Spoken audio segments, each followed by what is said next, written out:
లేవియాకాండం 1వ అధ్యాయం. యెహోవా మోషేను పిలిచి ప్రత్యక్షపు గుడారంలో నుండి అతనికి ఇలాగు సెలవిచ్చెను. నీవు ఇశ్రాయేలీయులతో ఇట్లను, మీలో ఎవరైనాను యెహోవాకు బలి అర్పించినప్పుడు గోవుల మందలో నుండి గాని, గొర్రెల మందలో నుండి గాని, మేకల మందలో నుండి గాని దానిని తీసుకుని రావాలను. అతడు దహనబలి రూపంగా అర్పించినది గోవులలోనిదైన ఎడల నిర్దోషమైన మగదాన్ని తీసుకుని రావాలను. తాను యెహోవా సన్నిధిని అంగీకరింపబడినట్లు ప్రత్యక్షపు గుడారం యొక్క ద్వారమునకు దానిని తీసుకుని రావలెను. అతడు దహనబలిగా అర్పించు పశువు తల మీద తన చెయ్యి ఉంచవలెను. అతని నిమిత్తం ప్రాయచితం కలుగునట్లు అది అతని పక్షముగా అంగీకరింపబడెను. అతడు యెహోవా సన్నిధిని ఆ కోడె దూడను వధించిన తరువాత యాజకులైన అహరోను కుమారులు దాని రక్తమును తెచ్చి ప్రత్యక్షపు గుడారం ఎదుటను బలిపీఠం చుట్టూ ఆ రక్తమును ప్రోక్షింపవలెను. అప్పుడతడు దహనబలి రూపమై ఆ పశు చర్మమును ఒలిచి దాని అవయవములను విడదీసిన తర్వాత యాజకుడైన అహరోను కుమారులు బలిపీఠం మీద అగ్ని మీద కట్టెలను చక్కగా పేర్చవలెను. అప్పుడు యాజకులైన అహరోను కుమారులు అవయవాలను, తలను, కొవ్వును బలిపీఠం మీదనున్న అగ్ని మీద కట్టెలపైన చక్కగా పేర్చవలెను. దాని అంత్రములను, కాళ్లను నీళ్లతో కడగవలెను. అది యెహోవాకు ఇంపైన సువాసన గల దహనబలి అగునట్లు యాజకుడు దానినంతయు బలిపీఠం మీద దహింపవలెను. దహనబలిగా అతడు అర్పించినది గొర్రెల యొక్క గాని, మేకల యొక్క గాని మందలోనిదైన ఎడల అతడు నిర్దోషమైన మగదాన్ని తీసుకుని వచ్చి బలిపీఠం ఉత్తరపు దిక్కున యెహోవా సన్నిధిని దాన్ని వధింపవలెను. యాజకులకు అహరోను కుమారులు బలిపీఠం చుట్టూ దాని రక్తం ప్రోక్షింపవలెను. దాని అవయవములను, దాని తలను, కొవ్వును విడదీసిన తర్వాత యాజకుడు బలిపీఠం మీద నున్న అగ్ని మీద కట్టెలపైన చక్కగా పేర్చవలెను. దాని అంత్రములను, కాళ్లను నీళ్లతో కడగవలెను. అప్పుడు యాజకుడు దాని నంతయు తెచ్చి బలిపీఠం మీద దానిని దహింపవలెను. అది దహన బలి అనగా యెహోవాకు ఇంపైన సువాసన గల హోమం. అతడు యెహోవాకు దహనబలిగా అర్పించినది పక్షి జాతిలోనిది అయిన ఎడల తెల్ల గువ్వలలో నుండి గాని, పావుర పిల్లల్లో నుండి గాని తేవలెను. యాజకుడు బలిపీఠం దగ్గరకు దానిని తీసుకుని వచ్చి దాని తలను త్రుంచి బలిపీఠం మీద దహింపవలెను. దాని రక్తమును బలిపీఠం పక్కనను పిండవలెను. మరియు దాని మలముతో దాని పొట్టను ఊడదీసి బలిపీఠపు తూర్పు దిక్కున బూడిదను వేయు చోట దానిని పారవేయవలెను. అతడు దాని రెక్కల సందున దానిని చీల్చవలెను గాని అవయవ విభాగములను విడదీయకూడదు. యాజకుడు బలిపీఠం మీద అనగా అగ్ని మీద కట్టెలపైన దానిని దహింపవలెను. అది దహన బలి అనగా యెహోవాకు ఇంపైన సువాసన గల హోమం. లేవియాకాండం 2వ అధ్యాయం. ఒకడు యెహోవాకు నైవేద్యం చేయనప్పుడు అతడు అర్పించినది గోధుమ పిండిదై ఉండవలెను. అతడు దాని మీద నూనె పోసి సాంబ్రాణి వేసి యాజకులకు అహరోను కుమారుల యొద్దకు దానిని తేవలెను. అందులో నుండి యాజకుడు తన చేరతో చేరెడు నూనెయు చేరెడు గోధుమ పిండియు దాని సాంబ్రాణి అంతయు తీసుకుని యెహోవాకు ఇంపైన సువాసన గల హోమంగా బలిపీఠం మీద అందులో ఒక భాగంను జ్ఞాపకార్థంగా దహింపవలెను. ఆ నైవేద్య శేషము అహరోనుకును అతని కుమారులకును ఉండును. యెహోవాకు అర్పించు హోమములలో అది అతి పరిశుద్ధము. నీవు పొయ్యిలో కాల్చిన నైవేద్యము చేయనప్పుడు అది నూనె కలిసినదియు పొంగనిదియు నైనా గోధుమ పిండి అప్పడం వలె కాని, నూనె రాసినదియు పొంగనిదియు నైనా పూరిలే కాని కావలెను. నీ అర్పణము పెనం మీద కాల్చిన నైవేద్యమైన ఎడల అది నూనె కలిసినదియు పొంగనిదియునైనా గోధుమ పిండిదై ఉండవలెను. అది నైవేద్యం గనుక నీవు దాన్ని ముక్కలుగా త్రుంచి వాటి మీద నూనె పోయవలెను. నీవు అర్పించినది కుండలో వండిన నైవేద్యమైన ఎడల నూనె కలిసిన గోధుమ పిండితో దానిని చేయవలెను. వాటితో చేయబడిన నైవేద్యమును యెహోవా యొద్దకు తేవలెను. యాజకుని యొద్దకు దాన్ని తెచ్చిన తర్వాత అతడు బలిపీఠం దగ్గర దానికి తీసుకుని రావలెను. అప్పుడు యాజకుడు ఆ నైవేద్యంలో ఒక భాగమును జ్ఞాపకార్థంగా తీసి బలిపీఠం మీద యెహోవాకు ఇంపైన సువాసన గల హోమంగా దాన్ని దహింపవలెను. ఆ నైవేద్య శేషము అహరోనుకును అతని కుమారులకును చెందును. యెహోవాకు అర్పించు హోమములలో అది అతి పరిశుద్ధము. మీరు యెహోవాకు చేయు నైవేద్యమేదియు పులిసిన పొంగిన దానితో చేయకూడదు. ఏలైనగా పులిసినదైనను తేనె అయినను యెహోవాకు హోమంగా దహింపవలదు. ప్రథమ ఫలంగా యెహోవాకు వాటిని అర్పింపవచ్చును గాని బలిపీఠం మీద ఇంపైన సువాసనగా వాటిని అర్పింపవలదు. నీవు అర్పించు ప్రతి నైవేద్యమును ఉప్పు చేర్చవలెను. నీ దేవునికి నిబంధన యొక్క ఉప్పు నీ నైవేద్యం మీద ఉండవలెను. నీ అర్పణములన్నిటితోనూ ఉప్పు అర్పింపవలెను. నీవు యెహోవాకు ప్రథమ ఫలముల నైవేద్యమును చేయనప్పుడు సారమైన భూమిలో పుట్టిన పచ్చని వెన్నులలోని ఊచ బియ్యమును వేయించి విసిరి నీ ప్రథమ ఫలముల నైవేద్యంగా అర్పింపవలను. అది నైవేద్య రూపమైనది. నీవు దాని మీద నూనె పోసి దానిపైని సాంబ్రాణి చేయవలెను. అందులో జ్ఞాపకార్థమైన భాగమును అనగా విసిరిన ధాన్యంలో కొంతయు నూనెలో కొంతయు దాని సాంబ్రాణి అంతయు యాజకుడు దహింపవలెను. అది యెహోవాకు హోమము. లేవియాకాండం 3వ అధ్యాయము. అతడు అర్పించినది సమాధాన బలి అయిన ఎడల అతడు గోవుల్లోనిది తీసుకుని వచ్చిన ఎడల అది మగదే గాని ఆడదే గాని యెహోవా సన్నిధికి నిర్దోషమైన దానిని తీసుకుని రావలెను. తాను అర్పించు దాని తల మీద తన చెయ్యి ఉంచి ప్రత్యక్షపు గుడారం యొక్క ద్వారమున దానిని వధింపవలెను. యాజకులకు అహరోను కుమారులు బలిపీఠం చుట్టూ దాని రక్తమును ప్రోక్షింపవలెను. అతడు ఆ సమాధాన బలి పశువు యొక్క ఆంత్రముల లోపలి క్రొవ్వును ఆంత్రముల మీది క్రొవ్వు అంతటిని 2 మూత్ర గ్రంథులను వాటి మీదను డొక్కలన్నిటి మీదనున్న కొవ్వును గ్రంథులను వాటి మీద ఉన్న డొక్కల మీదనున్న క్రొవ్వును కాలేజం మీదను మూత్ర గ్రంథుల మీదను ఉన్న వపను యెహోవాకు హోమంగా అర్పింపవలెను. అహరోను కుమారులు బలిపీఠం మీద అనగా అగ్ని మీద కట్టెలపై ఉన్న దహన బలి ద్రవ్యం పైని దానిని దహింపవలెను. అది యెహోవాకు ఇంపైన సువాసన గల హోమము. యెహోవాకు సమాధాన బలిగా ఒకడు అర్పించినది గొర్రె మేకల్లోనిది అయిన ఎడల అది మగదే గాని ఆడదే గాని నిర్దోషమైన దాన్ని తీసుకుని రావలెను. అతడు అర్పించు అర్పణము గొర్రెపిల్ల అయిన ఎడల యెహోవా సన్నిధికి దానిని తీసుకుని రావలెను. తాను అర్పించు దాని తల మీద అతడు తన చెయ్యి ఉంచి ప్రత్యక్షపు గుడారం ఎదుట దానిని వధింపవలెను. అహరోను కుమారులు బలిపీఠం చుట్టూ దాని రక్తమును ప్రోక్షింపవలెను. ఆ సమాధాన బలి పశువు యొక్క క్రొవ్వును ముడ్డిపూస మొదలుకొని క్రొవ్విన తోక అంతటిని ఆంత్రములలోని క్రొవ్వును ఆంధ్రముల మీది క్రొవ్వు అంతటిని 2 మూత్ర గ్రంథులను వాటి మీద డెక్కలు పైనున్న కొవ్వును మూత్ర గ్రంథుల మీద కాలేజం యొక్క వపను తీసి యెహోవాకు హోమము చేయవలెను. యాజకుడు బలిపీఠం మీద దాన్ని దహింపవలెను. అది యెహోవాకు హోమరూపకమైన ఆహారం. అతడు అర్పించినది మేక అయిన ఎడల యెహోవా సన్నిధికి దాన్ని తీసుకుని రావలెను. తాను దాన్ని తల మీద చెయ్యి ఉంచి ప్రత్యక్షపు గుడారం ఎదుట దాన్ని వధింపవలెను. అహరోను కుమారులు బలిపీఠం చుట్టూ దాని రక్తమును ప్రోక్షింపవలెను. తాను దానిలో అర్పించు ఆంత్రములను కప్పు క్రొవ్వును ఆంధ్రం మీద కొవ్వు అంతటిని 2 మూత్ర గ్రంథులను వాటి మీద డొక్కలపై ఉన్న క్రొవ్వును 2 మూత్ర గ్రంథులపై ఉన్న కాలేజము యొక్క వపను యెహోవాకు హోమంగా అర్పింపవలెను. యాజకుడు బలిపీఠం మీద వాటిని దహింపవలెను. క్రొవ్వంతయు యెహోవాదే. అది సువాసన గల హోమ రూపమైన ఆహారము. మీరు క్రొవ్వునైనను రక్తంనైనను తినకూడదు. అది మీ తరతరములకు మీ నివాస స్థలములన్నిటిలోనూ నిత్యమైన కట్టడ. లేవియాకాండం 4వ అధ్యాయం. మరియు యెహోవా మోషేకు ఇలాగు సెలవిచ్చెను.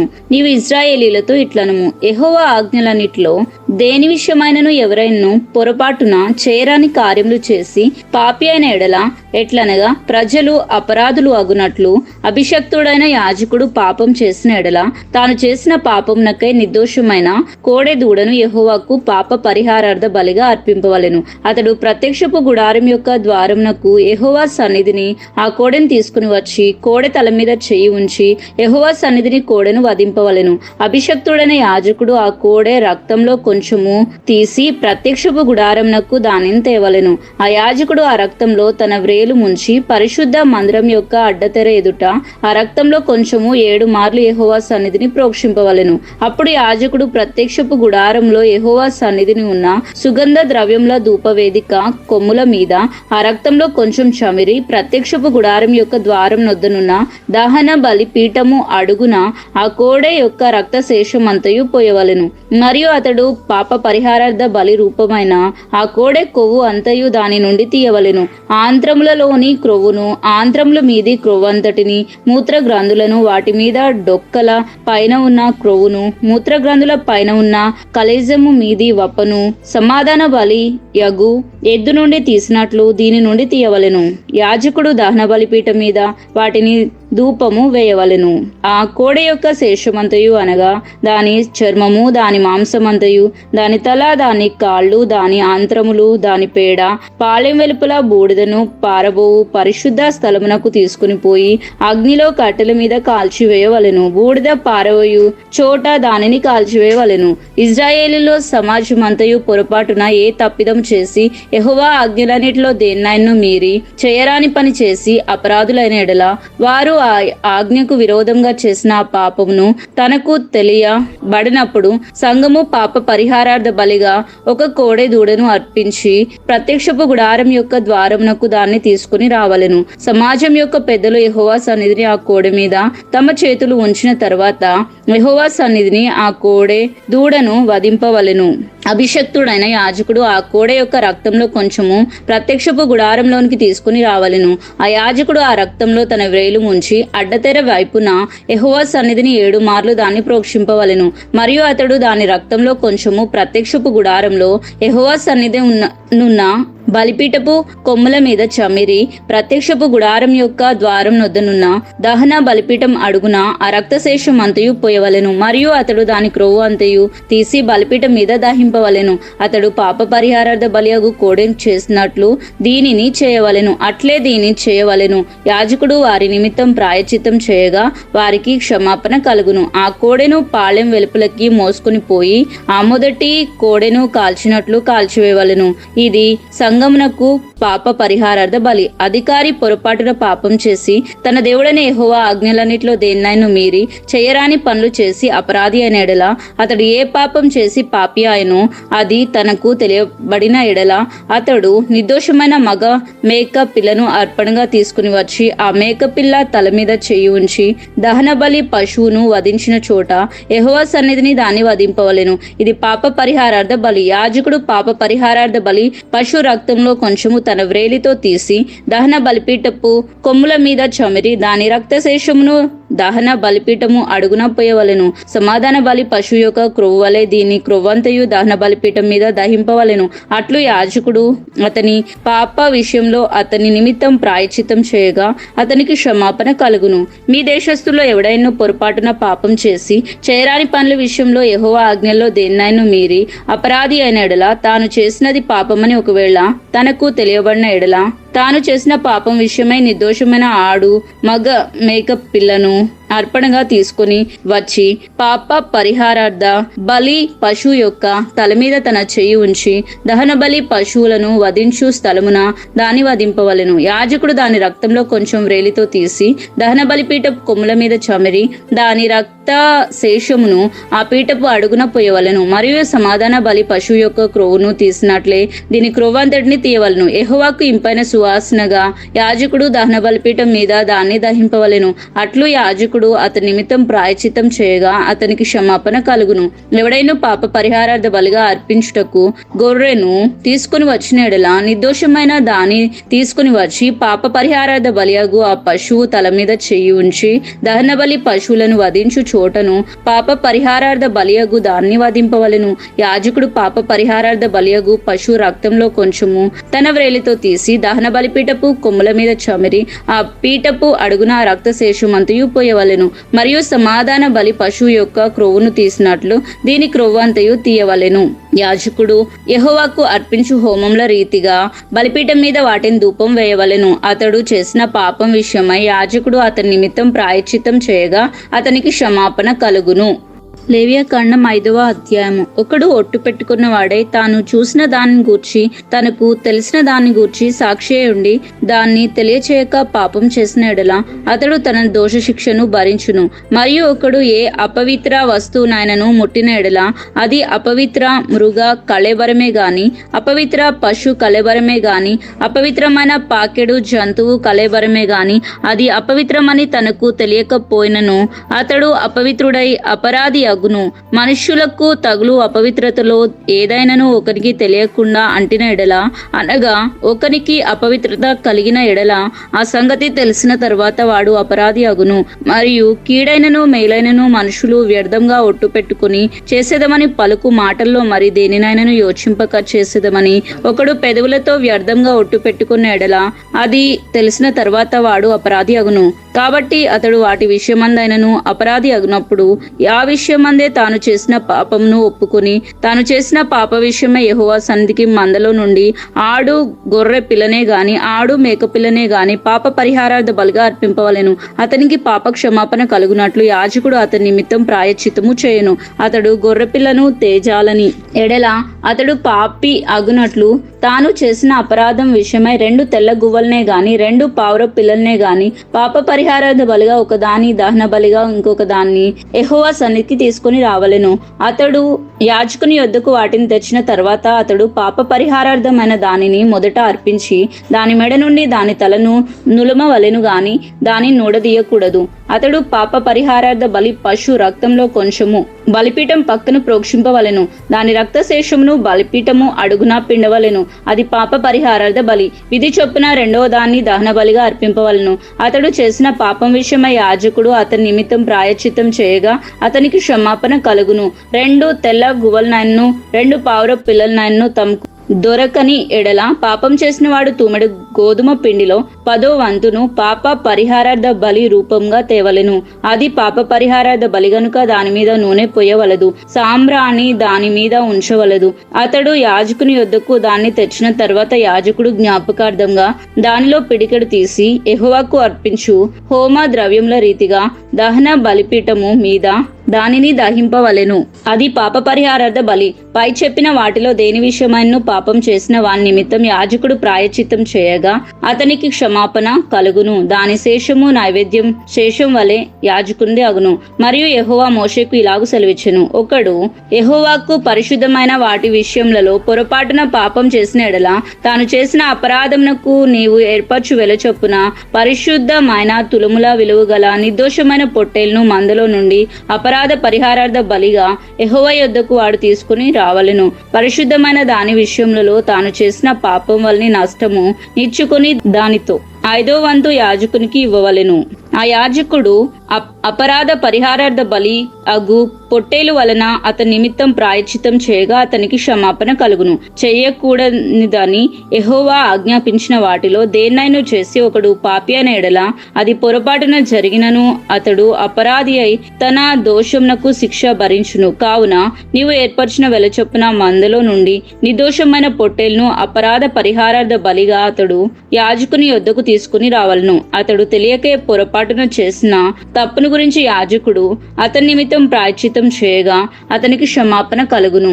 అది అపరాధ పరిహారార్థ బలి. అతడు యెహోవాకు విరోధంగా అపరాధము చేసినది వాస్తవము.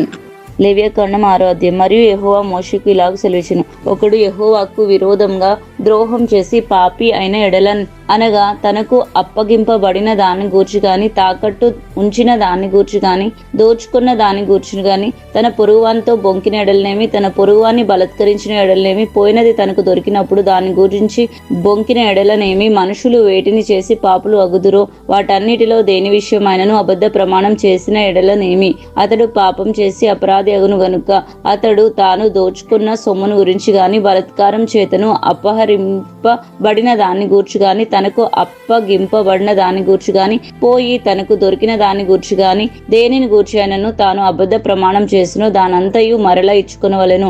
ఆ మూలధనము నిచ్చుకొని దానిలో 5వ వంతును తాను అపరాధ పరిహారార్థ బలి అర్పించు దినమున సొత్తుదారునికి ఇచ్చుకొనవలెను. అతడు యెహోవాకు తన అపరాధ విషయంలో నీవు ఏర్పరచు వెలకు మందలో నుండి నిర్దోషమైన పొట్టేలును యాజకుని యొద్దకు తీసుకుని రావలెను. ఆ యాజకుడు యెహోవా సన్నిధిని అతని నిమిత్తం ప్రాయశ్చిత్తం చేయగా అతడు అపరాధి అగునట్లు తాను చేసిన వాటన్నిటిలో ప్రతి దాని విషయమై అతనికి క్షమాపణ కలుగును. మరియు యెహోవా మోషేకు ఇలాగ సెలవిచ్చెను, నీవు అహరోనుతో అతని కుమారులతోనూ ఇట్లనము, ఇది దహన బలిని గురించిన విధి. దహన బలి ద్రవ్యము ఉదయం వరకు రాత్రి అంతయు బలిపీఠం మీద దహించుచుండును. బలిపీఠం మీద అగ్ని దానిని దహించుచుండును. యాజకుడు తన సన్ననార నిలువటంగిని తొడుక్కొని తన మానమునకు తన నార లాగును తొడుక్కొని బలిపీఠం మీద అగ్ని దహించు దహన బలి ద్రవ్యపు బూడిదను ఎత్తి బలిపీఠం నొద్ద దాన్ని పోసి తన వస్త్రములను తీసి వేరు వస్త్రములను ధరించుకొని పాలెం వెలుపల ఉన్న పవిత్ర స్థలమునకు ఆ బూడిదను తీసుకొని పోవలెను. బలిపీఠం మీద అగ్ని మండుచుండవలెను, అది ఆరిపోకూడదు. ప్రతి ఉదయమున యాజకుడు దాని మీద కట్టెలు వేసి దాని మీద దహన బలి ద్రవ్యమును ఉంచి సమాధాన బలియగు పశు కొవ్వును దహింపవలెను. ఉండవలెను. బలిపీఠం మీద అగ్ని నిత్యము మండుచుండవలెను, అది ఆరిపోకూడదు. నైవేద్యమును గురించి విధి ఏమనగా, అహరోను కుమారులు యెహోవా సన్నిధిని బలిపీఠము నెదుట దానిని అర్పింపవలెను. అతడు నైవేద్య తైలము నుండి దాని గోధుమ పిండి నుండి చేరెడు పిండిని నూనెతో దాని సాంబ్రాణి అంతయు దానిలో నుండి తీసి జ్ఞాపక సూచనగాను వాటిని బలిపీఠం మీద యెహోవాకు ఇంపైన సువాసనగాను దహింపవలెను. దానిలో మిగిలిన దాన్ని అహరోను అతని సంతతి వారును తినవలెను. అది పులియనిదిగా పరిశుద్ధ స్థలములో తినవలెను. వారి ప్రత్యక్ష గుడారం యొక్క ఆవరణంలో దాన్ని తినవలెను. దాన్ని పులియబెట్టి కాల్చవలదు. నా హోమ ద్రవ్యములలో వారికి పాలుగా దాన్ని ఇచ్చియున్నాను. పాప పరిహారార్థ బలివలెను, అపరాధ పరిహారార్థ బలివలెను, అది అతి పరిశుద్ధము. అహరోను సంతతిలో ప్రతి వాడును దాన్ని తినవలెను. ఇది యెహోవా హోమముల విషయములలో మీ తరతరములకు నిత్యమైన కట్టడ. వాటికి తగిలిన ప్రతి వస్తువును పరిశుద్ధమగును. మరియు యెహోవా మోషేకు ఇలాగు సెలవిచ్చెను, అహరోనుకు అభిషేకము చేసిన దినమున అతడును అతని సంతతి వారును అర్పింపవలసిన అర్పణ ఏమనగా, ఉదయమున సగము సాయంకాలమున సగము నిత్యమైన నైవేద్యంగా తూమెడు గోధుమ పిండిలో 10వ వంతు పెనం మీద నూనెతో దాన్ని కాల్చవలెను. దాన్ని కాల్చిన తర్వాత దాన్ని తేవలెను. కాల్చిన నైవేద్య భాగములను యెహోవాకు ఇంపైన సువాసనగా అర్పింపవలెను. అతని సంతతి వారిలో అతనికి మారుగా అభిషేకం పొందిన యాజకుడు అలాగునే అర్పింపవలెను. అది యెహోవా నియమించిన నిత్యమైన కట్టడ. అదంతయు దహింపవలెను. యాజకుడు చేయు ప్రతి నైవేద్యము నిశ్శేషంగా కాల్చబడవలెను, దాన్ని తినవలదు.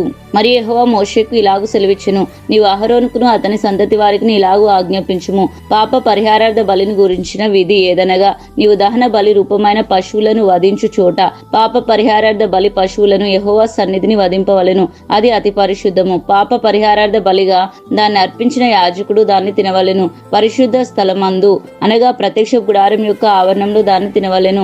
దాని మాంసంనకు తగులు ప్రతి వస్తువు ప్రతిష్ఠితము.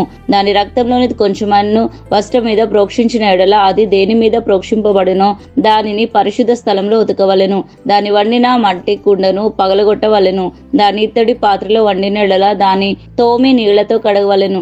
యాజకులలో ప్రతి మగవాడును దాన్ని తినవలెను, అది అతి పరిశుద్ధము. మరియు పాప పరిహారార్థ బలిగా తేబడిన ఏ పశువు రక్తంలో కొంచెమైనను అతి పరిశుద్ధ స్థలంలో ప్రాయశ్చిత్తము చేయుటకై ప్రత్యక్షపు గుడారంలోనికి తేబడును ఆ బలి పశువును తినవలదు. దాన్ని అగ్నితో కాల్చివేయవలెను. లేవియాకాండం 7వ అధ్యాయము. అపరాధ పరిహారార్థ బలి అతి పరిశుద్ధము. దాని గురించిన విధి ఏదనగా, దహన బలి పశువులను వధించు చోట అపరాధ పరిహారార్థ బలి రూపమైన పశువులను వధింపవలెను. బలిపీఠం చుట్టూ దాని రక్తమును ప్రోక్షింపవలెను. దానిలో నుండి దాని క్రొవ్వంతటిని అనగా దాని క్రొవ్విన తోకను, దాని ఆంత్రములలోని క్రొవ్వును, 2 మూత్రగ్రంథులను, డొక్కల పైనున్న క్రొవ్వును, మూత్రగ్రంథుల మీద క్రొవ్వును, కాలేజం మీది వప్పను తీసి దాన్నంతయు అర్పింపవలెను. యాజకుడు యెహోవా హోమంగా బలిపీఠం మీద వాటిని దహింపవలెను. అది అపరాధ పరిహారార్థ బలి. యాజకులో ప్రతి మగవాడు దాన్ని తినవలెను, అది అతి పరిశుద్ధము. పరిశుద్ధ స్థలంలో దాన్ని తినవలెను. పాప పరిహారార్థ బలిని గురించి అపరాధ పరిహారార్థ బలిని గురించి గాని విధి ఒక్కటే.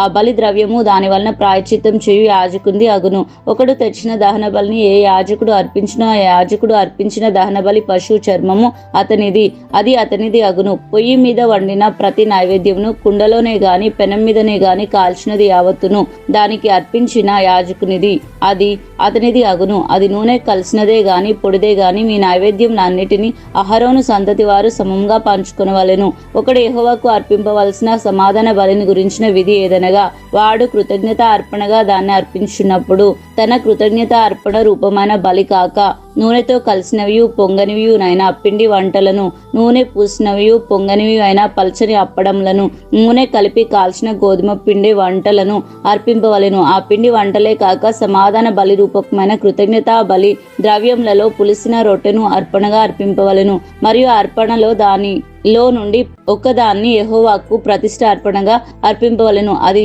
సమాధాన బలి పశు రక్తంను ప్రోక్షించిన యాజకునిది, అది అతని దగును. సమాధాన బలి తాను అర్పించు కృతజ్ఞతా బలి పశువును అర్పించు దినమునే దాని మాంసమును తినవలెను. దానిలోది ఏదియు మరునాటికి ఉంచుకొనకూడదు. అతడు అర్పించు బలి మ్రొక్కుబడియే గాని స్వేచ్ఛార్పణే గాని అయిన ఎడల అతడు దాన్ని అర్పించు నాడే తినవలెను. మిగిలినది మరునాడు తినవచ్చును. 3వ నాడు ఆ బలి పశువు మాంసములలో మిగిలిన దాన్ని అగ్నితో కాల్చివేయవలెను. బడును. ఒకడు తాను సమాధాన బలి పశు మాంసంలో కొంచెమైనను మూడో నాడు తినిన ఎడల అది అంగీకరింపబడదు. అది అర్పించిన వానికి సమాధాన బలిగా ఎంచబడదు. అది హేయము. దాన్ని తినువాడు తన దోష శిక్షను భరించును. అపవిత్రమైన దేనికైనను తగిలిన మాంసమును తినకూడదు. అగ్నితో దాన్ని కాల్చివేయవలను. మాంసం విషయమైతే పవిత్రులందరూ మాంసంను తినవచ్చును గాని ఒకడు తనకు అపవిత్రత కలిగి ఉండగా యెహోవాకు అర్పించు సమాధాన బలి పశు మాంసంలో కొంచెమైనను తినిన ఎడల వాడు ప్రజల్లో నుండి కొట్టివేయబడును. ఎవడు మనుష్యుల అపవిత్రతనే గాని అపవిత్రమైన జంతువునే గాని ఏ అపవిత్రమైన వస్తువునే గాని తాకి యెహోవాకు అర్పించు సమాధాన బలి పశు మాంసంను తినునో వాడు ప్రజల్లో నుండి కొట్టివేయబడును. మరియు యెహోవా మోషేకు ఇలాగు సెలవిచ్చెను, నీవు ఇజ్రాయేలుతో ఇట్లనుము, ఎద్దుదే గాని గొర్రెదే గాని మేకదే గాని క్రొవ్వును మీరు తినకూడదు. చచ్చిన దాని క్రొవ్వును చీల్చిన దాని క్రొవ్వును ఏ పనికైనను వినియోగపరచవచ్చును గాని దానినే మాత్రమును తినకూడదు. ఏలనగా మనుషులు యెహోవాకు హోమంగా అర్పించు జంతువులలో దేని క్రొవ్వునైనను తినిన వాడు తాను ప్రజల్లో నుండి కొట్టివేయబడును. మరియు పక్షిదే గాని జంతువుదే గాని ఏ రక్తమును మీ నివాసంలో అన్నిట్లో తినకూడదు. ఎవడు రక్తమును తినునో వాడు తన ప్రజల్లో నుండి కొట్టివేయబడును. మరియు యెహోవా మోషేకు ఇలాగు సెలవిచ్చెను, నీవు ఇశ్రాయేలుతో ఇట్లనుము, ఎవడు యెహోవాకు సమాధాన బలి ద్రవ్యములను తెచ్చినో వాడు ఆ ద్రవ్యములలో నుండి తాను అర్పించినది యెహోవా సన్నిధికి తేవలెను. అతడు తన చేతుల్లోనే యెహోవాకు హోమ ద్రవ్యములను అనగా బోర మీద క్రొవ్వును తేవలెను. యెహోవా సన్నిధిని అల్లాడింపబడు అర్పణముగా దాన్ని అల్లాడించుటకు బోరతో దాన్ని తేవలెను. యాజకుడు బలిపీఠం మీద ఆ క్రొవ్వును దహింపవలెను గాని బోర అహరోనుకును అతని సంతతి వారికి చెందును. సమాధాన బలి పశువులలో నుండి ప్రతిష్టార్పణముగా యాజకునికి కుడి జబ్బను ఇవ్వవలెను. అహరోను సంతతి వారిలో ఎవడును సమాధాన బలి పశువు రక్తమును కొవ్వును అర్పించునో కుడి జబ్బ వానిదగును. ఏలనగా ఇశ్రాయేలుల యొద్ద నుండి అనగా వారి సమాధాన బలి ద్రవ్యంలో నుండి అల్లాడించిన బోరను ప్రతిష్ఠితమైన జబ్బను తీసుకుని నిత్యమైన కట్టడి చొప్పున యాజకుడైన అహరోనుకును అతని సంతతి వారికి ఇచ్చున్నాను. వారు తమకు యాజకులు అగునట్లు యెహోవా వారిని చేరదీసిన దినమందు యెహోవాకు అర్పించు హోమ ద్రవ్యములలో నుండినది అభిషేకమును బట్టి అహరోనుకును అభిషేకమును బట్టి అతని సంతతి వారికి కలిగెను. వీటిని ఇజ్రాయేల్లో వారికి ఇవ్వవలెనని యెహోవా వారిని అభిషేకించిన దినమున వారి తరములకు నిత్యమైన కట్టడిగా నియమించును.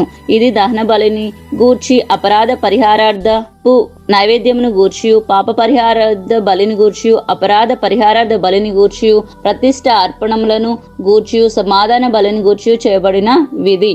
ఇజ్రాయేలీలు యెహోవాకు అర్పణములు తీసుకుని రావాలని సీనాయి అరణ్యంలో ఆయన ఆజ్ఞాపించిన దినమున యెహోవా సీనాయి కొండ మీద మోషేకు అలాగుననే ఆజ్ఞాపించెను. లేవియాకాండం 8వ అధ్యాయము. మరియు యెహోవా నీవు అహరోను అతని కుమారులను వారి వస్త్రములను అభిషేక తైలమును పాప పరిహారార్థ బలి రూపమైన కోడెను 2 పొట్టేళ్లను గంపెడు పొంగని భక్ష్యములను తీసుకుని ప్రత్యక్షపు గుడారం యొక్క ద్వారం నొద్దకు సర్వ సమాజమును సమకూర్చమనగా యెహోవా మోషేకు ఆజ్ఞాపించినట్లు అతడు చేసెను. సమాజపు ప్రత్యక్షపు గుడారం యొక్క ద్వారం నొద్దకు కూడి రాగా మోషే సమాజంతో చేయవలనని యెహోవా ఆజ్ఞాపించిన కార్యము ఇదే అనెను.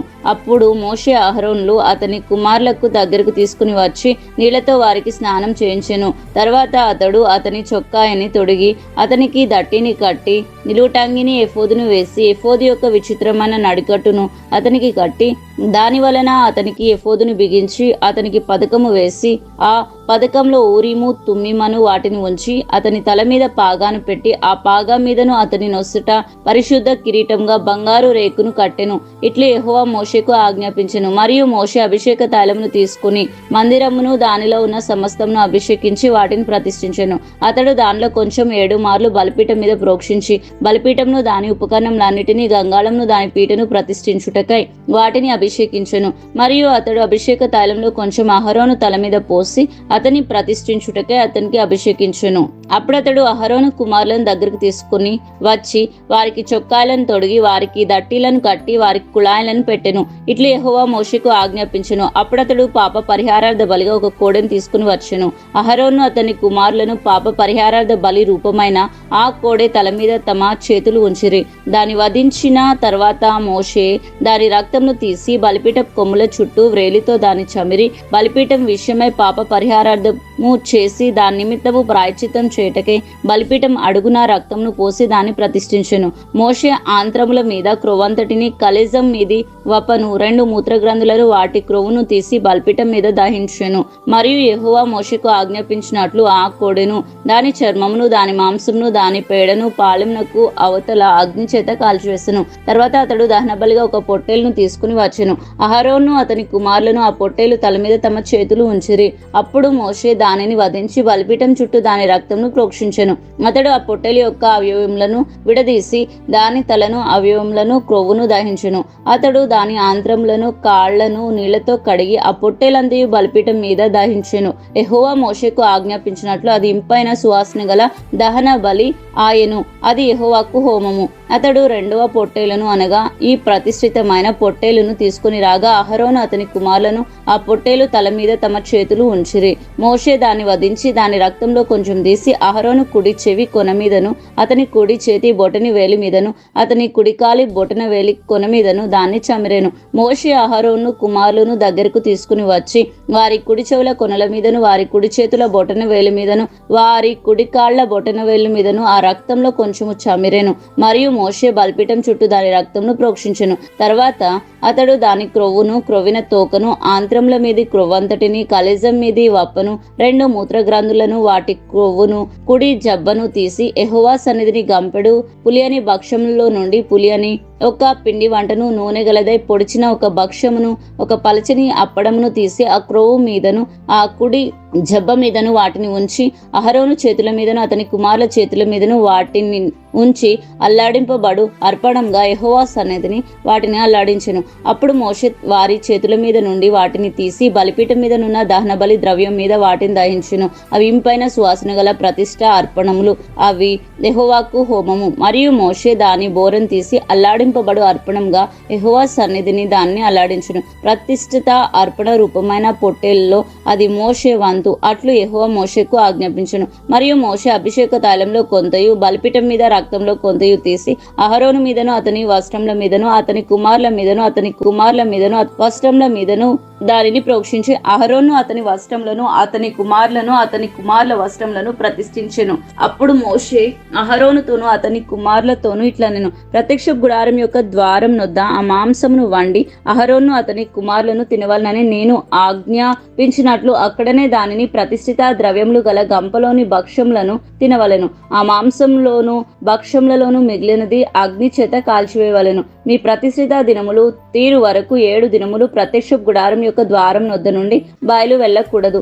7 దినములు మోషే మీ విషయంలో ఆ ప్రతిష్ఠితను చేయుచుండును.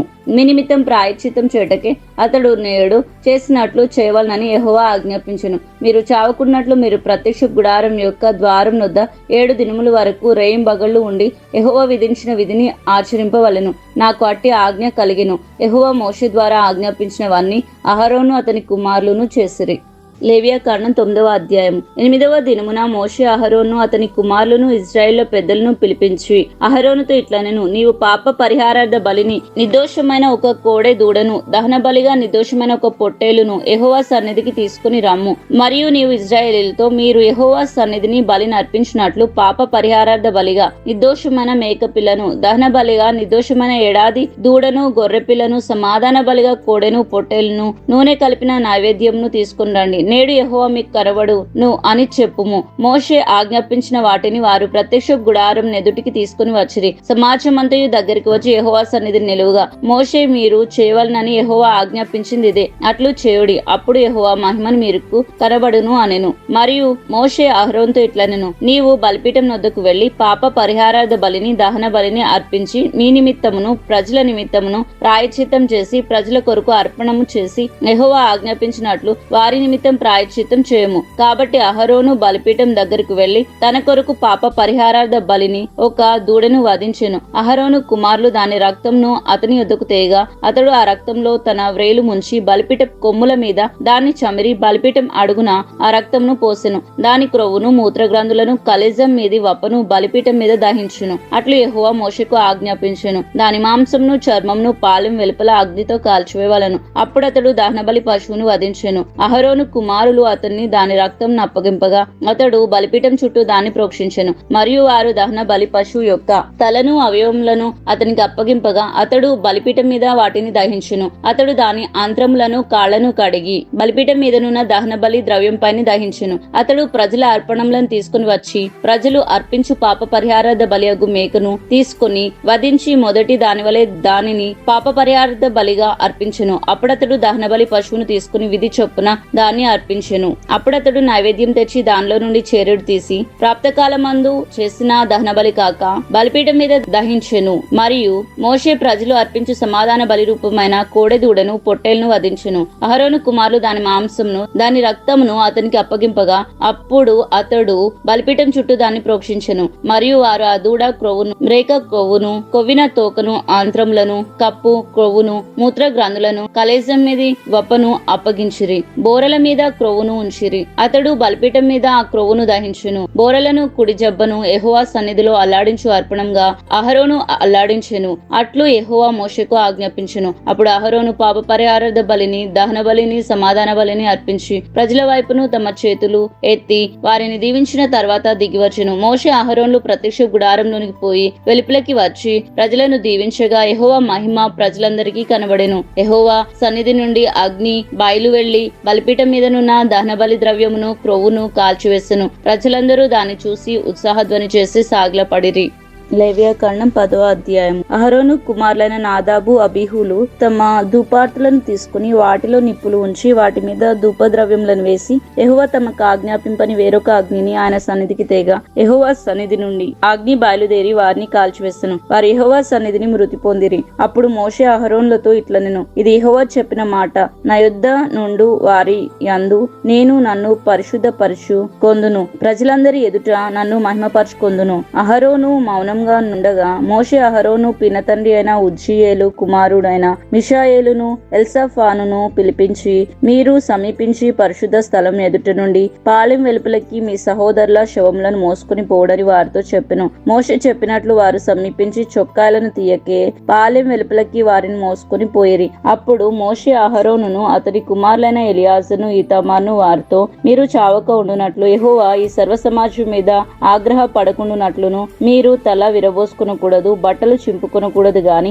యెహోవా వారిని కాల్చినందుకు మీ సహోదరులైన ఇజ్రాయేలుల ఇంటి వారందరూ ఏడవచ్చును. యెహోవా అభిషేక తైలం మీ మీద ఉన్నది గనుక మీరు చావక ఉండునట్లు మీరు ప్రత్యక్ష గుడారం యొక్క ద్వారం నుండి బయలు వెళ్ళకూడదు అనెను. వారు మోషే చెప్పిన మాట చొప్పున చేసిరి. మరియు యెహోవా అహరోనుతో ఇట్లనెను, మీరు ప్రత్యక్ష గుడారంలోనికి వచ్చినప్పుడు చావక ఉండునట్లు నీవును నీ కుమారులను ద్రాక్షరసంనే గాని మద్యంనే గాని త్రాగకూడదు. మీరు ప్రతిష్ఠింపబడిన దాని నుండి లోపల దాన్ని ఏకమైనది అపవిత్రమైన దాని నుండి పవిత్రమైన దాన్ని వేరు చేయుటకును యెహోవా మోషే చేత ఇశ్రాయేలులకు ఆజ్ఞాపించిన సమస్త విధులను మీరు వారికి బోధించుటకును ఇది మీ తరములకు నిత్యమైన కట్టడ. అప్పుడు మోషే అహరోనుతో మిగిలిన అతని కుమారులను ఎలియాజరు ఈతామారులతో ఇట్లనెను, మీరు యెహోవా హోమ ద్రవ్యములలో మిగిలిన నైవేద్యమును తీసుకుని అది పొంగకుండా బలిపీఠం దగ్గర తినుడి, అది అతి పరిశుద్ధము. యెహోవా హోమ ద్రవ్యములలో నుండి అది నీకును నీ కుమారులకును నియమింపబడిన వంతు కావున మీరు పరిశుద్ధ స్థలంలో దాన్ని తినవలెను.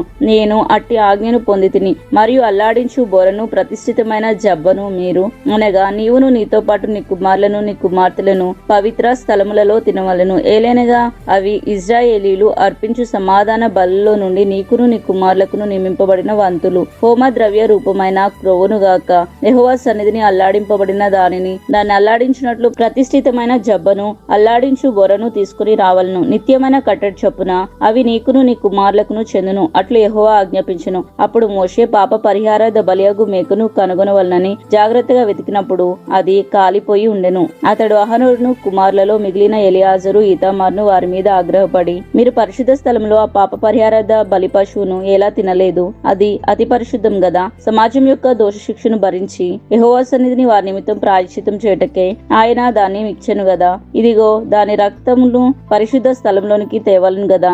నేను ఆజ్ఞాపించినట్లు నిత్యంగా పరిశుద్ధ స్థలంలో దాన్ని తినవలనని చెప్పెను. అందుకు అహరోను మోషేతో, ఇదిగో నేడు పాప పరిహారార్థ బలి పశువును దహన బలి ద్రవ్యమును యెహోవా సన్నిధికి వారు తేగా ఇట్టి ఆపదలు నాకు సంభవించెను. నేను పాప పరిహారార్థమైన బలి ద్రవ్యమును నేడు తినిన ఎడల అది యెహోవా దృష్టికి మంచిదగునా అనెను. మోషే ఆ మాట విని ఒప్పుకొనెను. లేవ్యకాండం 11వ అధ్యాయం. మరియు యెహోవా మోషే అహరోనులను ఇలాగు సెలవిచ్చెను, మీరు ఇశ్రాయేలీయులతో ఇట్లనుడి, భూమి మీదనున్న జీవులన్నిటిలోనూ మీరు ఆ జీవులను మాత్రం తినవచ్చును. జంతువుల్లో ఏది డెక్కలు గలదై నెమరువేనో దాన్ని తినవచ్చును గాని నెమరువేయు వాటిలోను 2 డెక్కలు గల వాటిలోను వీటిని తినకూడదు. ఒంటె నెమరువేయును గాని దానికి 2 డెక్కలు లేవు గనుక అది మీకు అపవిత్రం. పొట్టి కుందేలు నెమరువేయును గాని దానికి 2 డెక్కలు లేవు గనుక అది మీకు అపవిత్రం. కుందేలు నెమరువేయును గాని దానికి 2 డెక్కలు లేవు గనుక అది మీకు అపవిత్రం. పంది విడిగా నుండు 2 డెక్కలు గలది గాని అది నెమరువేయదు గనుక అది మీకు అపవిత్రం. వాటి మాంసమును మీరు తినకూడదు. వాటి కళేబరములను ముట్టకూడదు, అవి మీకు అపవిత్రములు. జలచరములన్నిటిలో వీటిని తినవచ్చును. సముద్రంలోనేమి నదుల్లోనేమి ఏ నీళ్లలోనేమి వేటి రెక్కలు పొలుసులు ఉండునో వాటిని తినవచ్చును. సముద్రంలోనేమి నదుల్లోనేమి సమస్త జలచరములలో సమస్త జల జంతువులలోను వేటికి రెక్కలు పొలుసులు ఉండునో అవన్నీ మీకు హేయములు. అవి మీకు హేయములు గానే ఉండవలెను. వాటి మాంసమును తినకూడదు. వాటి కళేబరములను హేయములుగా ఎంచుకొనవలెను. నీళ్లలో దేనికి రెక్కలు పొలుసులు ఉండునో అవి మీకు హేయములు. పక్షుల్లో వీటిని హేయములుగా ఎంచుకొనవలెను. వీటిని తినవద్దు, అవి హేయములు. పక్షిరాజు, పెద్ద బరువ, క్రౌంచ పక్షి,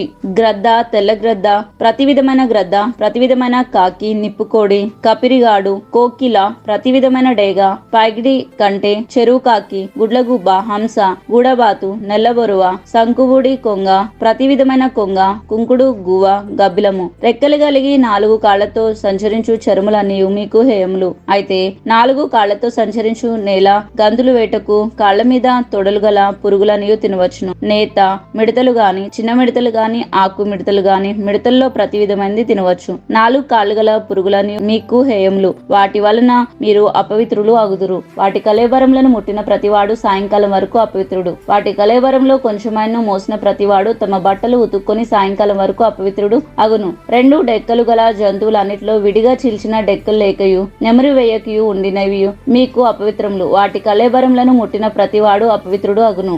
4 కాళ్లతో నడుచు సమస్త జీవరాశుల్లో ఏవి అరికాలితో నడుచునో అవన్నీ అపవిత్రములు. వాటి కళేబరములను ముట్టిన ప్రతివాడు సాయంకాలం వరకు అపవిత్రుడు అగును. వాటి కళేబరమును మోసిన ప్రతివాడు తమ బట్టలు ఉతుక్కొని సాయంకాలం వరకు అపవిత్రుడు అగును. అవి మీకు అపవిత్రమైనవి. నేల మీద ప్రాకు జీవరాశుల్లో మీకు అపవిత్రమైనవిగా ఏవనగా చిన్న ముంగిస, చిన్న పందికొక్కు, చిన్న ప్రతి విధమైన బల్లి, ఊసర వెల్లి, నేల మొసలి, తొండ, సరటము, అడవి ఎలుక, ప్రాకు వాటిలో ఇవి మీకు అపవిత్రములు. ఇవి చచ్చిన తర్వాత వీటిని ముట్టిన ప్రతివాడు సాయంకాలం వరకు అపవిత్రుడు అగును. వాటిలో చచ్చిన దాని కళేబరము దేని మీద పడునో అది అపవిత్రమగును.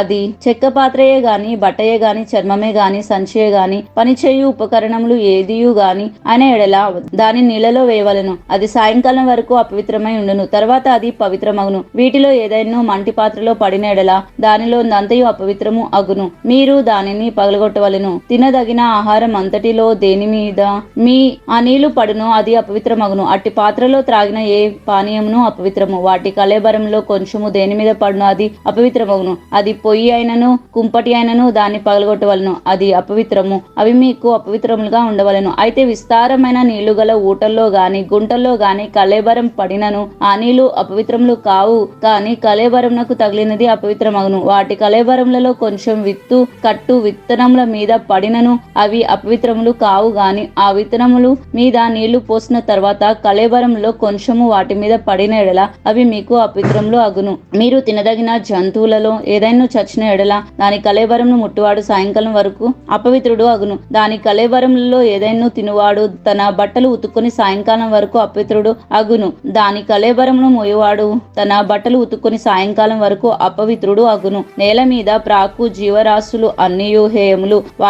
వాటిని తినకూడదు.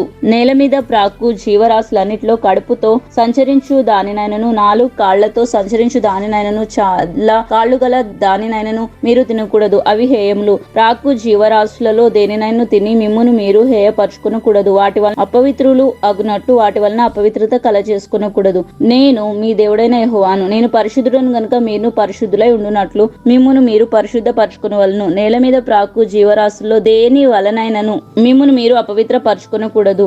నేను మీకు దేవుడనై ఉండు ఉండుటకు ఐగుప్తు దేశంలో నుండి మిమ్మల్ని రప్పించిన యెహోవాను. నేను పరిశుద్ధుడను గనుక మీరు పరిశుద్ధులు కావలను. అపవిత్రమైన దానిని పవిత్రమైన దాన్ని తినదగిన జంతువులకును తినదగని జంతువులకును భేదం చేయనట్లు జంతువులను గూర్చి పక్షులను గూర్చి జలచరములనైన సమస్త జీవులను గూర్చి నేల మీద ప్రాకు సమస్త జీవులను గూర్చి చేసిన విధి ఇదే అని చెప్పమనెను. లేవియాకాండం 12వ అధ్యాయం. మరియు యెహోవా మోషేకు ఇలాగు సెలవిచ్చెను, నీవు ఇశ్రాయేలీయులతో ఇట్లనుము, ఒక స్త్రీ గర్భవతి అయి మగపిల్లను కనిన ఎడల ఆమె 7 దినములు పురిటిరాలే ఉండవలెను. ఆమె తాను ముట్టుదై కడగా నుండు దినములు లెక్కను బట్టి పురిటిరాలే ఉండవలెను. 8వ దినమున బిడ్డకు సున్నతి చేయింపవలెను. ఆమె తన రక్త శుద్ధి కొరకు 33 దినములు ఉండి తన రక్త శుద్ధి దినములు సంపూర్ణ మగు వరకు ఆమె పరిశుద్ధమైన దేనినైనా ముట్టకూడదు, పరిశుద్ధ స్థలములో ప్రవేశింపకూడదు.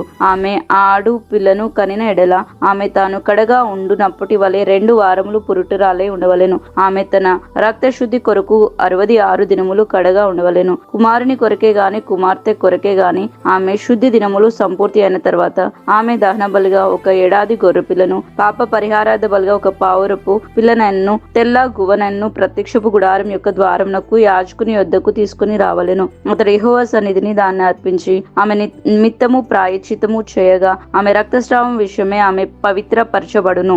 ఇది మగ పిల్ల గాని ఆడపిల్ల గాని కనిన స్త్రీని గురించి విధి. ఆమె గొర్రె పిల్లను తేజాలని ఎడల ఆమె 2 తెల్ల గువ్వలనైనను 2 పావుర పిల్లనైనను దహన బలిగా ఒకదాన్ని, పాప పరిహారార్థ బలిగా ఒకదాన్ని తీసుకుని రావలెను. యాజకుడు ఆమె నిమిత్తం ప్రాయశ్చిత్తం చేయగా ఆమెకు పవిత్రత కలుగును. లేవియాకాండం 13వ అధ్యాయము. మరియు యెహోవా మోషే అహరోనులకు ఇలాగు సెలవిచ్చెను, ఒకని దేహ చర్మమందు వాపు గాని పొక్కు గాని నిగనిగలాడు మచ్చగాని ఉండి వాని దేహ చర్మమందు కుష్టుపొడ వంటిది కనబడిన ఎడల యాజకుడైన అహరోను నొద్దకైనను యాజకులైన అతని కుమారులో ఒకరిని యొద్దకైనను వానిని తీసుకుని రావలెను. ఆ యాజకుడు వాని దేహ చర్మమందున ఆ పొడను చూడగా ఆ పొడ యందలి వెంట్రుకలు తెల్లబారిన ఎడల ఆ పొడ అతని దేహ చర్మం కంటే పల్లముగా కనబడిన ఎడల అది కుష్టుపొడ.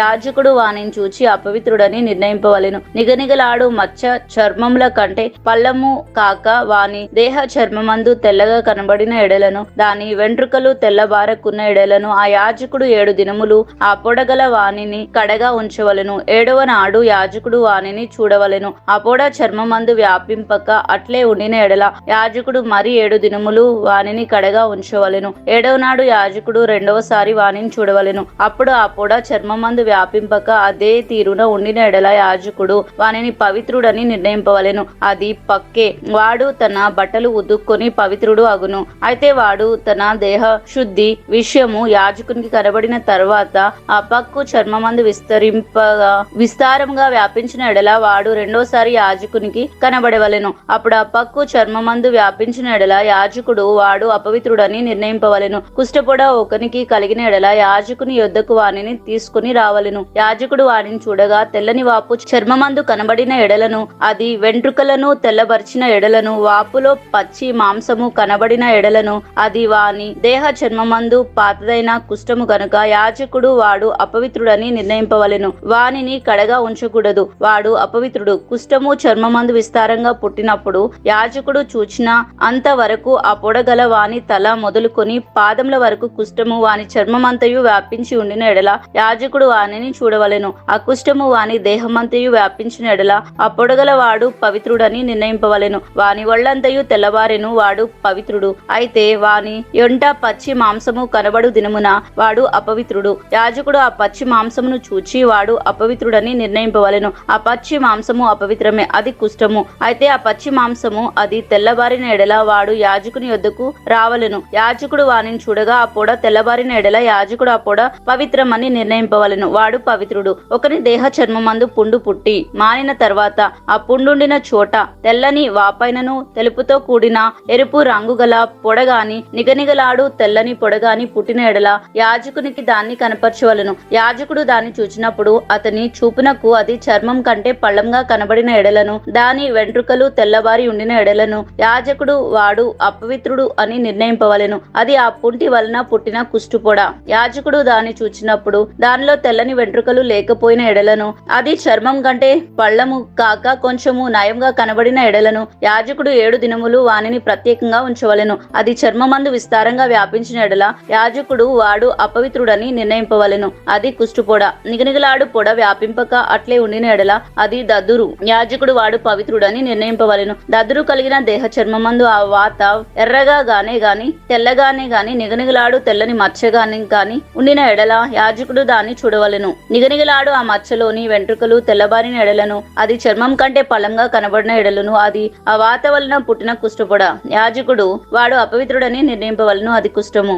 యాజకుడు దాన్ని చూచినప్పుడు అది నిగనిగలాడు మచ్చలో తెల్లని వెంట్రుకలు లేకయే గాని చర్మం కంటే పళ్ళంగా ఉండకయే గాని కొంత నయంగా కనబడిన ఎడల యాజకుడు 7 దినములు వానిని కడగా ఉంచవలెను. 7వ నాడు యాజకుడు వారిని చూచినప్పుడు అది చర్మమందు విస్తారంగా వ్యాపించిన ఎడల వాడు అపవిత్రుడని నిర్ణయింపవలెను. అది కుష్ఠమే. అయితే నిగనిగలాడు మచ్చ చర్మమందు వ్యాపింపక ఆ చోటనే ఉండి కొంచెము నయంగా కనబడిన ఎడల అది వాతపు వాపే. వాడు పవిత్రుడని యాజకుడు నిర్ణయింపవలెను. అది వాతపు మంటయే. పురుషునికైనను స్త్రీకైనను తలయందే గాని గడ్డమందే గాని పొడ పుట్టిన ఎడల యాజకుడు ఆ పొడను చూడగా అది చర్మం కంటే పళ్ళంగాను సన్నమైన పసుపు పచ్చ వెంట్రుకలు గలదిగాను కనబడిన ఎడల వాడు అపవిత్రుడని యాజకుడు నిర్ణయింపవలను. అది బొబ్బ.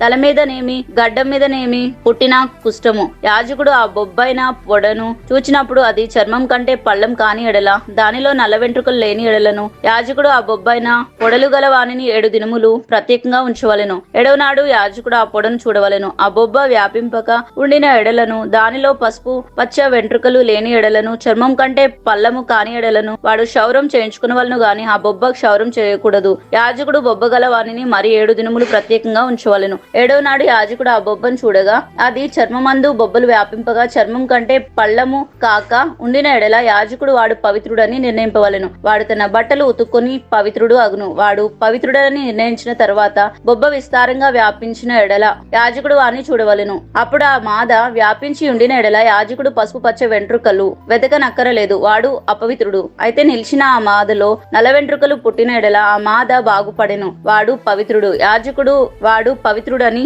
నిర్ణయింపవలెను. మరియు పురుషుని దేహపు చర్మమందేమి స్త్రీ దేహపు చర్మమందేమి నిగనిగలాడు మచ్చలు అనగా నిగనిగలాడు తెల్లని మచ్చలు పుట్టిన ఎడల యాజకుడు వారిని చూడవలెను. వారి దేహ చర్మమందు నిగనిగలాడు మచ్చలు వాడి ఉండిన ఎడల అది చర్మమందు పుట్టిన ఒక పొక్కు. వాడు పవిత్రుడు. తల వెంట్రుకలు రాలిన వాడు బట్ట తలవాడు ఆయనను వాడు పవిత్రుడు. ముఖము వైపున తల వెంట్రుకలు రాలిన వాడు బట్ట నొసటి వాడు పవిత్రుడు. ఆయనను బట్ట తలయందే గాని బట్ట నొసటి అందే గాని ఎర్రగా నుండి తెల్లని పొడ పుట్టిన ఎడల అది వాని బట్ట తలయందైనను బట్ట నొసటి అందైనను పుట్టిన కుష్ఠము. యాజకుడు వాడిని చూడవలెను. కుష్ఠము దేహ చర్మమందు కనబడినట్లు ఆ పొడ వాపు చూపునకును వాని బట్ట తలయందైనను వాని బట్ట నొసటి అందైనను ఎర్రగా నుండు తెల్లని పొడైనను వాడు కుష్ఠరోగి. వాడు అపవిత్రుడు. యాజకుడు వాడు బొత్తిగా అపవిత్రుడని నిర్ణయింపవలెను. వాని కుష్ఠము వాని తల్లోనున్నది. ఆ పొడగల కుష్ఠి రోగి వస్త్రములను చింపి వేయవలెను. వాడు తల విరబోసుకొనకూడదు. వాడు తన పై పెదవిని కప్పుకొని అపవిత్రుడను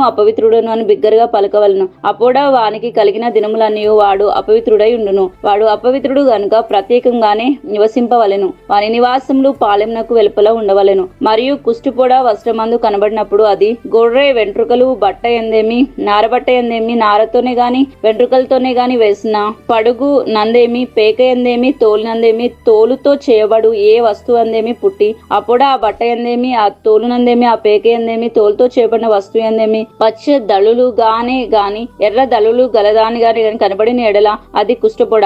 యాజకునికి దాన్ని కనపరచవలను. యాజకుడు ఆ పొడను చూసి పొడలు గల వాటిని 7 దినములు ప్రత్యేకంగా ఉంచవలను. 7వ నాడు అతడు ఆ పొడను చూడవలెను. అప్పుడు ఆ వస్త్రమందు అనగా పగుడు నందే గాని పేకయందే గాని తోలునందే గాని తోలుతో చేసిన వస్తువు నందే గాని ఆ పొడ వ్యాపించిన ఎడల అది కొరుకుడు కుష్ఠము.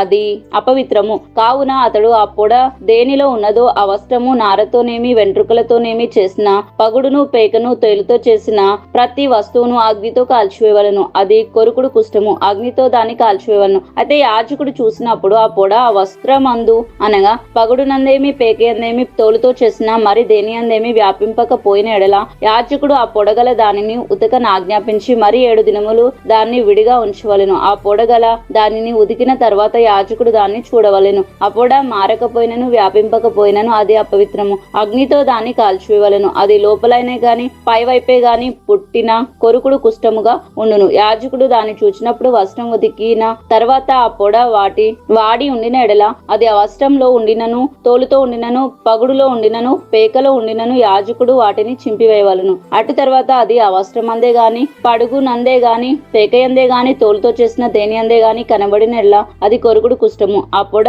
దేనిలో నున్నదో దానిని అగ్నితో కాల్చివేయవలను. ఏ వస్త్రంనే గాని, పడుగునే గాని, పేకనే గాని, తోలుతో చేసిన దేనికే గాని ఉతికిన తర్వాత ఆ పొడ వదిలిన ఎడల రెండవ మారు దాన్ని ఉతకవలను. అప్పుడు అది పవిత్రం అగును. బొచ్చు బట్ట ఎందే గాని, నారబట్ట ఎందే గాని, పడుగునందే గాని, పేక ఎందే గాని, తోలు వస్తువుల ఎందే గాని ఉండు కుష్ఠ పొడను గూర్చి అది పవిత్రమని అపవిత్రమని నీవు నిర్ణయింపవలసిన విధి ఇదే. లేవియాకాండం 14వ అధ్యాయం. మరియు యెహోవా మోషేకు ఇలాగు సెలవిచ్చెను, కుష్ఠరోగి పవిత్రుడని నిర్ణయించిన దినమున వానిని గురించిన విధి ఏదనగా, యాజకుని యొద్దకు వానిని తీసుకొని రావలెను. యాజకుడు పాలెం వెలుపలకి పోవలెను. యాజకుడు వారిని చూచినప్పుడు కుష్ఠ పొడ బాగుపడి కుష్ఠరోగిని విడిచిన ఎడల యాజకుడు పవిత్రత పొందగోరు వాని కొరకు సజీవమైన 2 పవిత్ర పక్షులను, దేవదారు కర్రను, రక్తవర్ణం గల నూలును, ఇస్సోపును తెమ్మని ఆజ్ఞాపింపవలెను. అప్పుడు యాజకుడు పారు నీటిపైన మంటి పాత్రలో ఆ పక్షులలో ఒకదానిని చంపన ఆజ్ఞాపించి సజీవమైన పక్షిని, ఆ దేవదారు కర్రను, రక్తవర్ణం గల నూలును, ఇస్సోపును తీసుకుని పారు నీటిపైన చంపిన పక్షి రక్తంలో వాటిని సజీవమైన పక్షిని ముంచి కుష్టు విషయంలో పవిత్రత పొందగోరు వాని మీద 7 మార్లు ప్రోక్షించి వాడు పవిత్రుడని నిర్ణయించి సజీవమైన పక్షి ఎగిరిపోవునట్లు దానిని వదిలివేయవలెను. అప్పుడు పవిత్రత పొందగోరు వాడు తన బట్టలు ఉతుక్కొని తన రోమం అంతటిని క్షౌరం చేయించుకుని నీళ్లతో స్నానం చేసి పవిత్రుడు అగును. తర్వాత వాడు పాలెంలోనికి వచ్చి తన గుడారం వెలుపల 7 దినములు నివసింపవలెను. 7వ నాడు తన రోమం అంతటిని, తన తలను, తన గడ్డమును, తన కనుబొమ్మలను క్షౌరం చేయించుకునవలను. తన రోమం అంతటిని క్షౌరం చేసుకుని బట్టలు ఉతుక్కుని ఒకడు నీళ్లతో కడుక్కున్న పవిత్రుడు అగును. 8వ నాడు వాడు నిర్దోషమైన 2 మగ గొర్రె పిల్లలను, నిర్దోషమైన ఏడాది ఆడు గొర్రె పిల్లలను, నైవేద్యంనకే నూనె కలిసిన 3 10 వంతుల గోధుమ పిండిని, 1 అర్ధసేరు నూనెను తీసుకుని రావలను. పవిత్ర పరచు యాజకుడు పవిత్రత పొందగోరు ఈ మనుషుని వాటితో ప్రత్యక్ష గుడారం యొక్క ద్వారంన యెహోవా సన్నిధిని తీసుకుని రావలను. అప్పుడు యాజకుడు 1 మగ గొర్రెపిల్లను, అర్ధసేరు నూనెను తీసుకుని అపరాధ పరిహారార్థ బలిని వాటిని దగ్గరకు తెచ్చి అల్లాడింపబడు అర్పణగా యెహోవా సన్నిధిని వాటిని అల్లాడింపవలెను. అతడు పాప పరిహారార్థ బలి పశువును, దహన బలి పశువును వధించు పరిశుద్ధ స్థలములో ఆ గొర్రె పిల్లను వధింపవలెను. పాప పరిహారార్థమైన దాని వలె అపరాధ పరిహారార్థమైనది యాజకునిది అగును. అది అతి పరిశుద్ధము. అప్పుడు యాజకుడు అపరాధ పరిహారార్థమైన దాని రక్తములో కొంచెము తీసి పవిత్రత పొందగోరు వాని కుడి చెవి కొనమీదను, వాని కుడి చేతి బొటనవేలి మీదను, వాని కుడికాలి బొటనవేలి మీదను దానిని చమరవలెను. మరియు యాజకుడు అర్ధసేరు నూనెలో కొంచెం తీసి తన ఎడమ చేతిలో పోసి కొనవలెను. అప్పుడు యాజకుడు తన ఎడమ అరచేతిలో ఉన్న నూనెతో తన కుడి చేతి వేలు ముంచి యెహోవా సన్నిధిని 7 మార్లు తన వేలితో ఆ నూనెలో కొంచెము ప్రోక్షింపవలెను. యాజకుడు తన అరచేతిలో ఉన్న కొదువ నూనెలో కొంచెం తీసుకుని పవిత్రత పొందగోరు వాని కుడి చెవి కొన మీదను, వాని కుడి చేతి బొటనవేలి మీదను, వాని కుడికాలి బొటనవేలి మీదను ఉన్న అపరాధ పరిహారార్థ బలి పశువు యొక్క రక్తం మీద చమరవలెను. అప్పుడు యాజకుడు తన అరచేతిలో ఉన్న కొదువ నూనెను పవిత్రత పొందగోరు వాని తల మీద చమరవలెను. అట్లు యాజకుడు యెహోవా సన్నిధి వారి నిమిత్తం ప్రాయశ్చిత్తం చేయవలెను. అప్పుడు యాజకుడు పాప పరిహారార్థ బలి అర్పించి అపవిత్రత పోగొట్టుకుని పవిత్రత పొందగోరు వాని నిమిత్తం ప్రాయశ్చిత్తం చేసిన తర్వాత వాడు దహనబలి పశువును వధింపవలెను. యాజకుడు దహనబలి ద్రవ్యమును నైవేద్యమును బలిపీఠం మీద అర్పింపవలెను. అట్లు యాజకుడు వాని నిమిత్తం ప్రాయశ్చిత్తం చేయగా వాడు పవిత్రుడు అగును. వాడు బీదవాడై పై చెప్పినదంతయు తేజాలని ఎడల తన నిమిత్తం ప్రాయశ్చిత్తం చేటకై వాడు అల్లాడించుటకు అపరాధ పరిహారార్థ బలిగా 1 గొర్రె పిల్లను నైవేద్యంగా తూములో 10వ వంతు నూనెతో కలిపిన గోధుమ పిండిని, 1 అర్ధసేరు నూనెను, వారికి దొరకగల 2 తెల్ల గువ్వలనే గాని 2 పావురపు పిల్లలనే గాని అనగా పాప పరిహారార్థ బలిగా ఒకదానిని, దహన బలిగా ఒకదాన్ని తీసుకుని రావలెను. వాడు పవిత్రత పొంది 8వ నాడు యెహోవా సన్నిధికి ప్రత్యక్ష గుడారం యొక్క ద్వారమునకు యాజకుని యొద్దకు వానిని తీసుకుని రావలెను. యాజకుడు అపరాధ పరిహారార్థ బలియగు గొర్రెపిల్లను అర్ధసేరు నూనెతో తీసుకుని అల్లాడించు అర్పణంగా యెహోవా సన్నిధిని వాటిని అల్లాడింపవలెను. అప్పుడతడు అపరాధ పరిహారార్థ బలియగు గొర్రెపిల్లను వధింపవలెను. యాజకుడు ఆ అపరాధ పరిహారార్థ బలి పశువు యొక్క రక్తంలో పాత్రలో కొంచెం తీసుకుని పవిత్రత పొందగోరు వాని కుడి చెవి కొన మీదను వాని కుడి చేతి బొటన వేలి మీదను వాని కుడి కాలి బొటన వేలి మీదను దాన్ని చమరవలెను. మరియు యాజకుడు ఆ నూనెలో కొంచెము తన ఎడమ అరచేతిలో పోసుకొని తన ఎడమ చేతిలో నున్న ఆ నూనెలో కొంచెము తన కుడి వేలితో యెహోవా సన్నిధిని 7 మార్లు ప్రోక్షింపవలెను. మరియు యాజకుడు తన అరచేతిలో ఉన్న నూనెలో కొంచెము పవిత్రత పొందగోరు వాని కుడి చెవి కొన మీదను వాని కుడి చేతి బొటన వేలి మీదను వాని కుడి కాలి బొటన వేలి మీదను ఆ అపరాధ పరిహారార్థ బలి పశువు యొక్క రక్తమున్న చోటను వేయవలెను. యాజకుని అరచేతిలో నున్న కొదుమ నూనెను అతడు పవిత్రత పొందగోరు వానికి యెహోవా సన్నిధిని ప్రాయశ్చిత్తం కలుగచేటకే వాని తల మీద పోయవలను. అప్పుడు వానికి దొరకగల ఆ తెల్ల గువ్వల్లోనే గాని పావుర పిల్లల్లోనే గాని ఒక్కదాన్ని అర్పింపవలెను. తన నైవేద్యం కాక వాటిలో తనకు దొరకగల పాప పరిహారార్థ బలిగా ఒకదాన్ని, దహన బలిగా ఒకదాన్ని అర్పింపవలెను. అట్లు యాజకుడు పవిత్రత పొందగోరు వాని నిమిత్తము యెహోవా సన్నిధిని ప్రాయశ్చిత్తం చేయవలెను. కుష్ఠపోడ కలిగిన వాడు పవిత్రత పొందదగిన వాటిని సంపాదింపలేని ఎడల వాని విషయమే విధి ఇదే. మరియు యెహోవా మోషే అహరోనులకు ఇలాగు సెలవిచ్చెను, నేను స్వాస్థ్యంగా మీకిచ్చున్న దేశమునకు మీరు వచ్చిన తర్వాత మీ స్వాస్థ్యమైన దేశంలోని ఏ ఇంటనైనను నేను కుష్ఠపోడ కలగజేసిన ఎడల ఆ ఇంటి యజమానుడు యాజకుని యొద్దకు వచ్చి నా ఇంటిలో కుష్ఠపోడ వంటిది నాకు కనబడేనని అతనికి తెలియజేపవలెను. అప్పుడు ఆ ఇంటనున్నది యావత్తు అపవిత్రం కాకుండానట్లు యాజకుడు ఆ కుష్ఠపోడను చూచుటకు రాక మునుపు అతడు ఆ ఇల్లు వట్టిదిగా చేయను ఆజ్ఞాపింపవలెను. ఆ తర్వాత యాజకుడు ఆ ఇల్లు చూచుటకై లోపలికి వెళ్ళవలెను. అతడు పొడ చూచినప్పుడు ఆ పొడ ఇంటి గోడలందు పచ్చ దళ్ళుగా నన్ను ఎర్ర దళ్ళుగా నన్ను ఉండు పళ్ళపు చారలు గలదై గోడ కంటే పళ్ళంగా ఉండిన ఎడల యాజకుడు ఆ ఇంట నుండి ఇంటి వాటికి బయలు వెళ్లి ఆ ఇల్లు 7 దినములు మూసి ఉంచవలెను. 7వ నాడు యాజకుడు తిరిగి వచ్చి దానిని చూడవలెను. అప్పుడు ఆ పొడ ఇంటి గోడలందు వ్యాపించినదైన ఎడల యాజకుని సెలవు చొప్పున ఆ పొడగల రాళ్లను ఊడదీసి ఊరి వెలుపల ఉన్న అపవిత్ర స్థలమునకు పారవేయవలెను. అప్పుడు అతడు ఆ ఇంటి లోపలను చుట్టూ గోడలను గీయింపవలెను.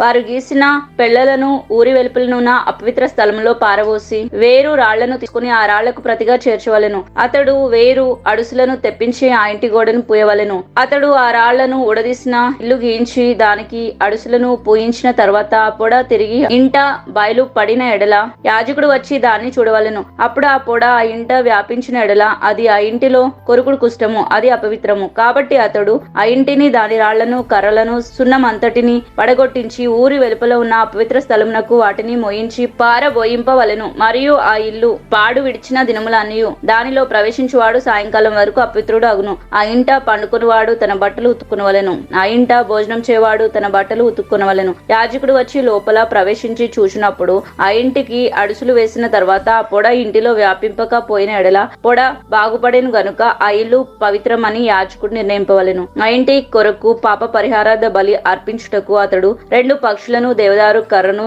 రక్తవర్ణపు నూలును, ఇస్సోపును తీసుకుని పారు నీటిపైన మంటి పాత్రలో ఆ పక్షులలో ఒకదాన్ని వధించి ఆ దేవదారు కర్రను, ఇస్సోపును, రక్తవర్ణపు నూలును సజీవమైన పక్షిని తీసుకుని వధింపబడిన పక్షి రక్తంలో పారు నీటిలో వాటిని ముంచి ఆ ఇంటి మీద 7 మార్లు ప్రోక్షింపవలెను. అట్లు ఆ పక్షి రక్తంతోనూ ఆ పారు నీటితోనూ సజీవమైన పక్షితోనూ దేవదారు కర్రతోనూ ఇస్సోపుతోనూ రక్తవర్ణపు నూలుతోనూ ఆ ఇంటి విషయంలో పాప పరిహారార్థ బలి అర్పింపవలెను. అప్పుడు సజీవమైన పక్షిని ఊరి వెలుపల నెగురు విడవవలెను. అట్లు అతడు ఆ ఇంటికి ప్రాయశ్చిత్తం చేయగా అది పవిత్రం అగును. ప్రతి విధమైన కుష్ఠపోడను గూర్చియు, బొబ్బను గూర్చియు, కుష్ఠమును గూర్చియు, వస్త్రమున కైనను ఇంటికైనను కలుగు కుష్ఠమును గూర్చియు, వాపును గూర్చియు, పొక్కును గూర్చియు, నిగనిగలాడు మచ్చను గూర్చియు ఒకడు ఎప్పుడు అపవిత్రుడు అగునో ఎప్పుడు పవిత్రుడు అగునో తెలియచేటకు ఇది కుష్ఠమును గూర్చిన విధి.